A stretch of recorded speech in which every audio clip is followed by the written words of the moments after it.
चलिए बेटा आगे बढ़ते हैं। Question number 10 of exercise 9.1। ठीक है बेटा, यहाँ पर देखिए आपको क्या गिवन है।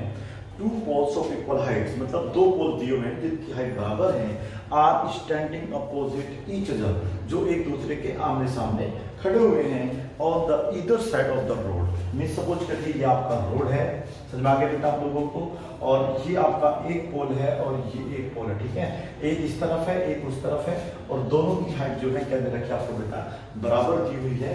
हम इसको भी अपने पास से क्या मान लेंगे h, इसको भी क्या मान लेंगे h, क्योंकि दोनों की हाइट बराबर है। अगर 10 मीटर ये होगा तो 10 मीटर ये होगा। लेकिन आगे देखिए क्या कहता है, from a point between them, इनके बीच में हमें कोई पॉइंट लेना है। ये नहीं कहा बिल्कुल बीचों बीच लेना है, ये उसने नहीं कहा, कहाँ लेना है वो आपको एंगल के माध्यम से पता चलेगा।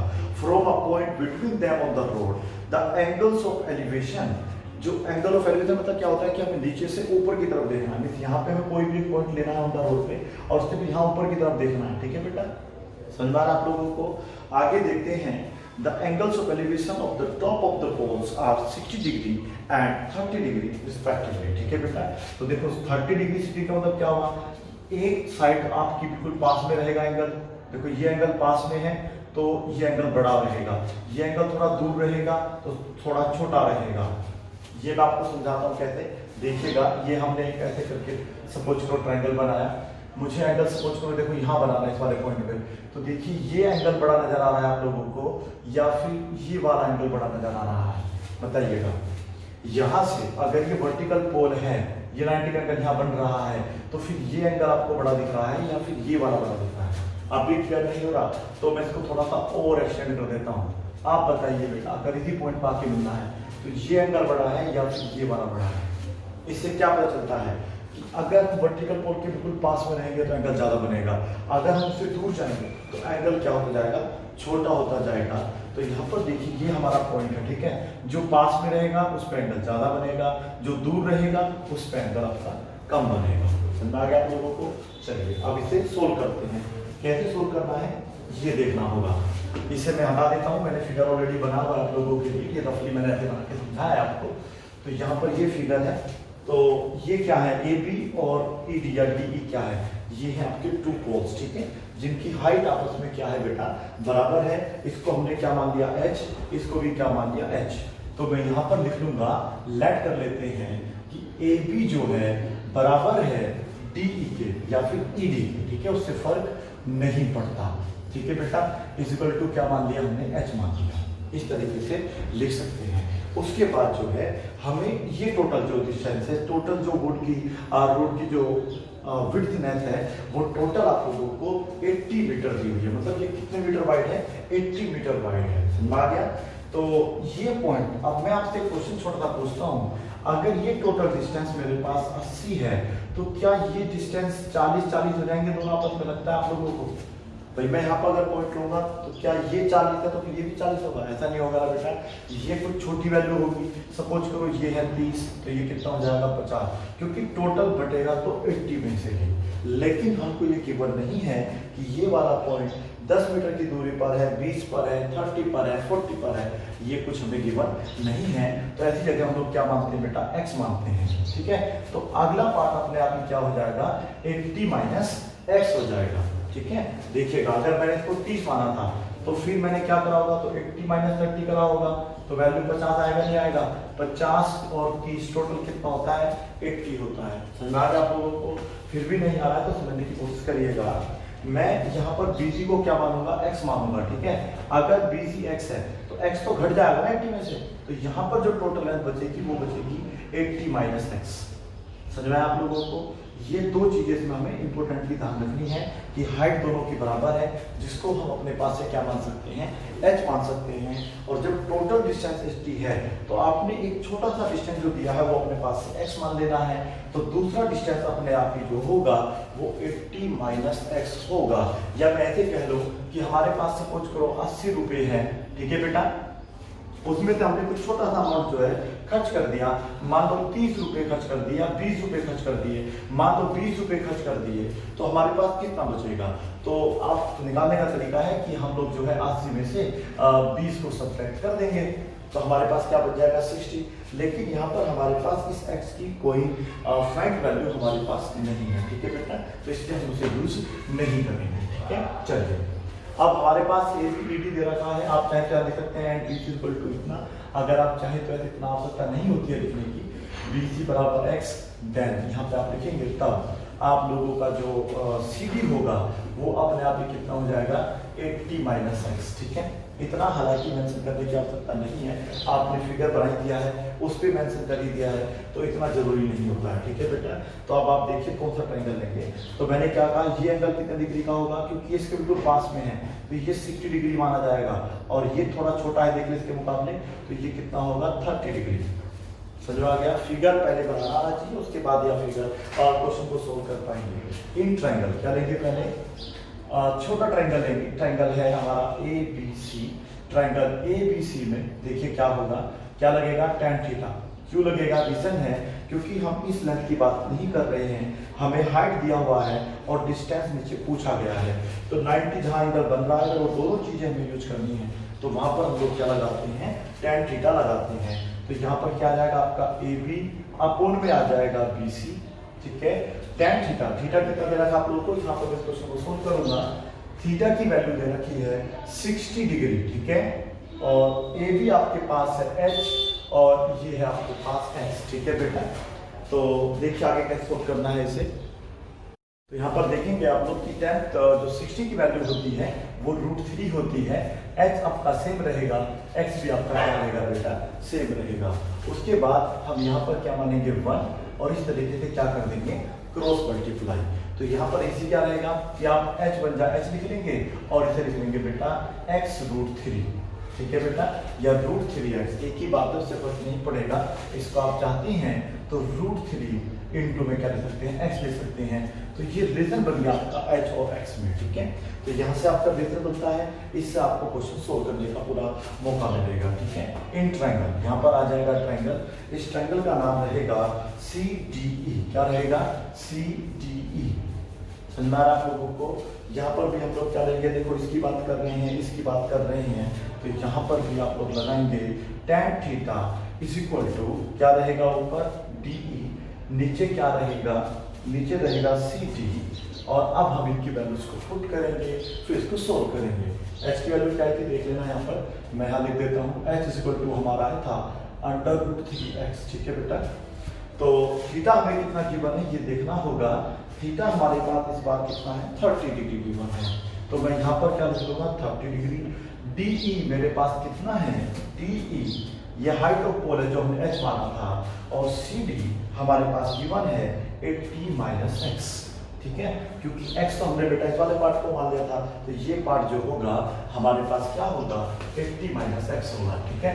सोल्व करते हैं इसको आगे, तो इसकी वैल्यू क्या होती है 1/√3, वेरी गुड, और इसकी वैल्यू क्या होगी h अपॉन में सेम रहेगी अभी 80 माइनस x, ठीक है। अभी कोई जल्दबाजी नहीं करेंगे, पहले उसको सोल्व करेंगे, ठीक है। चलिए यहाँ पर इसको ऐसे मल्टीप्लाई कर देते हैं, तो ये हो जाएगा आपका कितना बेटा √3 इंटू h, ठीक है, ये रहेगा 80 माइनस x, समझ में आ गया। आप लोगों को ये h भी निकालना है और x भी निकालना है, ठीक है, दोनों वैल्यूज हमें चाहिए। तो √3 सेम रहेगा, क्या मैं h के स्थान पर क्या लिख सकता हूँ √3x लिख सकता हूँ, तो यहाँ पर मैं क्या लिख दूंगा √3x, ठीक है। ऐसा मैंने क्यों किया, क्योंकि हमारे पास ये जो इक्वेशन बन रही है इसमें h भी हमें नहीं पता है, x भी नहीं पता है, तो कोई एक वैल्यू को हमें रिप्लेस करना होता है। मीन जैसे h है तो हमने उसको x की फॉर्म में लिखा था, तो h को हमने x की फॉर्म में लिख दिया, तो अब ये पूरा क्या बन गया आपका x की फॉर्म में बन गया। यहाँ से आप x आराम से निकाल सकते हैं, ठीक है। कैसे निकालेंगे बताइएगा मुझे, तो इसकी इसमें मल्टीप्लाई करो कितना हो जाएगा 3x इज इक्वल टू बचेगा 80 माइनस x, इस x जो माइनस का x है ये धरा के कैसा हो जाएगा प्लस का, तो टोटल देखिए कितना हो जाएगा बेटा, टोटल हो जाएगा 4x, very good, is equal to क्या होगा 84 कहाँ चल जाएगा इसके पीछे, तो 80/4, इसी ये कैंसिल होगा कितनी बार बेटा 20 टाइम्स, तो x की वैल्यू क्या आ जाएगी आपके पास 20, तो आपके पास जो डिस्टेंस है BC का वो 20 आ जाएगा, ठीक है बेटा। तो अभी पहले आप h भी निकाल लेंगे पहले, ठीक है। h क्या था यहाँ पर अब आपका जो है x की वैल्यू आ गई, देखो आपको दिख रहा होगा x हमारे पास कितना आ गया है 20 मीटर, ठीक है। इस तरीके से लिखेंगे, मीटर पता क्या चलेगा, क्योंकि आपको 80 मीटर दिया हुआ है तो ये सब जो वैल्यूज होगी मीटर में ही आएगी, ठीक है। तो यहाँ पर हम चाहे तो निकाल सकते हैं h की वैल्यू, क्योंकि h है हमारे पास √3 इंटू माना जाएगा x में, x आपका आ गया 20, तो हाइट ऑफ द पोल रहेगी बेटा √3 इंटू 20, ठीक है। तो टोटल कितना हो जाएगा आपका ये 20√3, कितना हो जाएगा 20√3, ये तो हाइट ऑफ द पोल होगा। ऐड करके लिखेंगे, आपके पास जो BC था वो तो x था, देखिए यहाँ पे आपने BC को क्या माना था, x माना था, ठीक है बेटा। और ये वैल्यू यहाँ पर आ जाएगी 20 मीटर, और आपके पास जो हमारा CD था, ठीक है बेटा, जो डिस्टेंस है दोनों के बीच में वो आ जाएगा 80 माइनस एक्स, एक्स की वैल्यू कितनी आएगी 20 इसमें हम सब्ट्रैक्ट कर देंगे तो टोटल वैल्यू आ जाएगी हमारी 60 मीटर। इन दोनों को ऐड करो 80 आ जाएगा, ठीक है, और हाइट जो है उसकी 20√3 आ जाएगा। पहले आप इसे नोट कर लीजिए, फिर अगला क्वेश्चन सोल्व करते हैं। बेटा अगला क्वेश्चन देखते हैं, क्वेश्चन नंबर 11 क्या कहता है, a TV tower stands vertically on a bank of a canal, ठीक है बेटा। कैनाल में क्या होता है, रिवर होता है। सपोज कर लीजिए आपकी एक रिवर है, ठीक है, और बैंक मीन्स क्या होता है, जैसे ये इसका एक किनारा हो गया, एक किनारा ये हो गया, तो इसको हमने क्या बोलते हैं, इसका बैंक बोलते हैं। बैंक मीन्स क्या होता है, किनारा होता है। तो उस किनारे पे क्या खड़ा है, टावर खड़ा हुआ है टीवी का, ठीक है बेटा।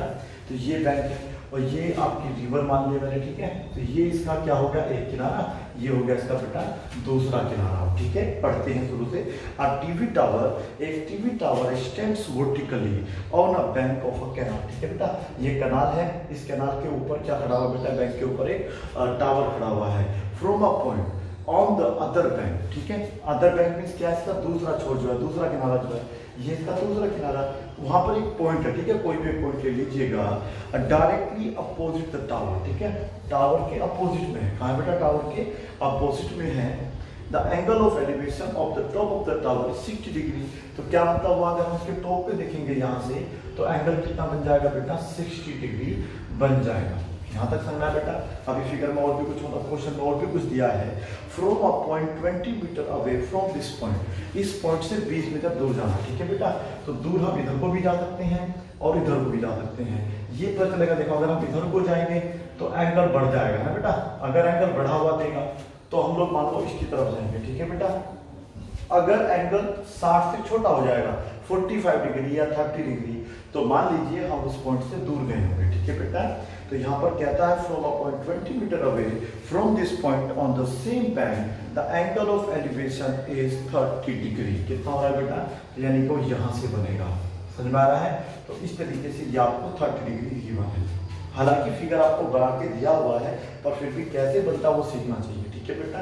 जितना हम वर्टिकल पोल के पास या टावर के पास जाते हैं उतना बड़ा एंगल बनता है, जितना उससे दूर जाते हैं उतना छोटा एंगल बनता है। छोटी छोटी बातें काफी इंपॉर्टेंट होती हैं। इसमें फाइंड करना है हाइट ऑफ द टावर, हमें इसका ये एच निकालना है और बेटा निकालना है विड्थ ऑफ द कैनाल, ठीक है। ये वाली वैल्यू निकालते हैं, इसको हम लोग एक्स या कुछ भी मान सकते हैं, ठीक है बेटा। तो हमें क्या मानना है, इसको तो हमने ए बी को क्या मान लिया, एच मान लिया है। ये वाला एंगल हमें कितना गिवन है, 60 डिग्री। ये एंगल कितना गिवन है, 30 डिग्री। और 20 जो है पूरा डिस्टेंस नहीं है, इस पॉइंट से वो 20 मीटर इधर की तरफ गया था ना बेटा। यहाँ से यहाँ तक का डिस्टेंस जो है वो आपको 20 गिवन है, ठीक है। तो आपको ये वाला निकालना है और एक आपको BD निकालना है, ठीक है बेटा। तो यहाँ पर आप चाहें तो लेट कर सकते हैं। लेट करेंगे तो जो हमारा AB है वो हमने क्या मान लिया है, H मान लिया है, ठीक है। BD को BD रहने देते हैं, कोई दिक्कत नहीं है। इसको आगे हम लोग सोल्व करेंगे। छोटा ट्रायंगल होता है, ये कौन सा है, इन ट्रायंगल। ट्रायंगल का नाम लेंगे ABD। क्या लेंगे बेटा, ABD। समझ में आ रहा है बेटा आप लोगों को। ABD ट्रायंगल लिया हम लोगों ने, ये छोटे वाला ट्रायंगल लिया, ठीक है। इसको सोल्व करते हैं। हम बात कर रहे हैं इसकी और इसकी, है ना बेटा। हम इसकी बात नहीं कर रहे हैं, तो इसलिए हमारा ना तो साइन लगेगा और ना ही क्या लगेगा बेटा, कोस लगेगा। तो मैं यहाँ पे लिखूंगा tan theta is equal to क्या आएगा हमारा, परपेंडिकुलर हमेशा ऊपर रहता है, नीचे क्या आ जाएगा आप लोगों का BD, ठीक है। थीटा की वैल्यू कितनी है 60 डिग्री, मैं यहाँ पे लिख लूंगा 60 डिग्री। ए बी की वैल्यू है h और ये है मेरा कितना बेटा, इसको मैं बी डी बोल देता हूँ, डी बी। एक ही बात है, उससे फर्क नहीं पड़ेगा, ठीक है बेटा। इसकी वैल्यू बताइए कितनी होती है √3, ठीक है। इसको मैं यहाँ पे सोल्व करूँगा आगे। ये फिगर आप लोग यहाँ पे उतार लेना, ठीक है। मैं रफली समझाया था आप लोगों को, तो देखिएगा बेटा। tan 30 की वैल्यू होती है, tan 60 की वैल्यू होती है √3 और ये h अपोन में क्या रहेगा बी डी, ठीक है। इसके नीचे मान कैसे क्रॉस मल्टीप्लाई करेंगे तो h की वैल्यू आ जाएगी √3 इंटू बी डी, ठीक है बेटा। मतलब हम लोग जहाँ पे h मिलेगा वहां पर √3 बी डी रख सकते हैं, ठीक है। बिल्कुल जैसे क्वेश्चन नंबर आपने 10 करा था, same as question number 11 solve हो रहा है इन ट्रायंगल। अब हम बड़े वाला ट्रायंगल लेंगे, ठीक है बेटा। ये वाला ट्रायंगल लेंगे ए बी और यहाँ पे 90 का ये यहाँ तक आएगा, ठीक है बेटा, 80 तक। तो ए बी सी पूरा ट्रायंगल ले लेंगे इस बार, ठीक है। मान लो ये चीज हमारे पास है, ठीक है। तो हमने क्या लिया, ए बी सी लिया। अभी भी बात हम देखो 90 वाली साइडों की कर रहे हैं, जिन दो साइडों पे 90 बन रहा है। हम परपेंडिकुलर लेंगे और क्या लेंगे उसका बेटा बेस लेंगे। तो यहाँ पर क्या आ जाएगा आपका tan थीटा इक्वल टू आ जाएगा h अपोन में आप लिख लो या सीधा लिख लीजिए पहले ए बी अपोन में लिख लेंगे बेटा पी सी। समझ आ गया बेटा। थीटा की वैल्यू कितनी है एबीसी में, इस बार एबीसी ट्रायंगल हम देखेंगे तो थीटा की वैल्यू है 30 डिग्री, तो मैं यहाँ पर 30 डिग्री लिखूंगा। AB की वैल्यू h है और BC जो है, देखो बेटा BC कैसे बना है, BC यहाँ से लेके यहाँ तक है, तो इसमें BD भी आ रहा है और क्या आ रहा है बेटा CD भी आ रहा है। तो BD प्लस क्या लिख लेंगे इसको बेटा, या तो आप इसे CD प्लस BD लिख लीजिएगा या फिर इधर से लिख लीजिएगा BD प्लस क्या लिख लेंगे इसको DC। तो यहाँ पर आ जाएगा BD प्लस DC। समझ में आ गया। √3 की वैल्यू मतलब इसकी हम वैल्यू रख देंगे, tan 30 की वो होगी 1/√3 इक्वल टू लिखा जाएगा h अपोन में होगा बेटा BD प्लस क्या रहेगा DC। क्या इन दोनों में से वैल्यू हमारे पास है? हाँ, हमारे पास CD की वैल्यू गिवन है। CD या DC एक ही बात है बेटा, वो 20 है, यहाँ पर मैं 20 रखूंगा। समझ में आ गया। फिर मैं क्या करूंगा यहाँ पे क्रॉस मल्टीप्लाई, ठीक है। तो देखिए क्रॉस मल्टीप्लाई मैं कैसे करूंगा, इसको थोड़ी देर के लिए मैं यहाँ से हटा देता हूँ और इसको आगे सोल्व करता हूँ। तो यहाँ पर आपका देखो क्या आ जाएगा √3, क्या आ जाएगा बेटा √3h इक्वल टू आ जाएगा BD प्लस 20। समझ में आ रहा है आप लोगों को BD प्लस 20? बिल्कुल समझ में आ रहा होगा। अब हम क्या करेंगे, h के स्थान पर कर देंगे √3 इंटू BD कर देंगे। कहाँ है हमारा h, ये रहा है हमारा h। तो इस h के स्थान पर देखो √3 तो हमारे पास ऑलरेडी है, इसकी वैल्यू भी क्या है √3 इंटू BD है, ये BD ही रहेगा, ये 20 रहेगा। अगर हम इसे x मान लेते तो यहाँ पर बेटा फिर ये क्या हो जाते x हो जाते BD के स्थान पे। अब हमारा जो है √3 के √3 में मल्टीप्लाई करने पर बन जाएगा 3BD, नहीं बन जाएगा बेटा, ये BD प्लस 20, ये इधर आके कैसा हो जाएगा माइनस का 3BD माइनस BD, क्या बचेगा आपके पास इक्वल टू 20, ठीक है। इन दोनों को आप सब्ट्रैक्ट करेंगे तो आपके पास 2BD इक्वल टू 20 आ जाएगा और फाइनली आपके पास जो BD है वो 10 आ जाएगा, 2 से कट जाएगा बेटा 10 टाइम्स। तो आपका जो BD है वो 10 मीटर है, मतलब जो वो जो कैनाल है उसकी जो विड्थ है वो है 10 मीटर, ठीक है। तो वो जो कैनाल होगी 10 मीटर वाइड होगी। अब हमें h निकालना है बेटा, क्या निकालना है h। तो हम h की वैल्यू कैसे निकालेंगे, यहीं पे बेटा एंड करके लिखेंगे इस तरीके से। आपको गिवन है h equal to √3 into BD की वैल्यू कितनी आ गई 10, तो यहाँ पर आप लिख देंगे बेटा 10। फाइनली आपका आंसर आ जाएगा h की वैल्यू आएगी 10√3 मीटर। समझ में आ गया बेटा आप लोगों को। तो सिंपल सा तरीका है कि पहले आप लोगों को छोटे वाले ट्रायंगल से एक रिलेशन बना लेना है h में और BD में, ठीक है, जिसको हम फर्दर यूज करेंगे जब पूरा हम बड़ा ट्रायंगल बनाएंगे ABC, ठीक है। मुझे उम्मीद है कि क्वेश्चन नंबर 11 अब आपको समझ में आ गया होगा। Thank you so much for watching this video. Bye, take care and keep practising.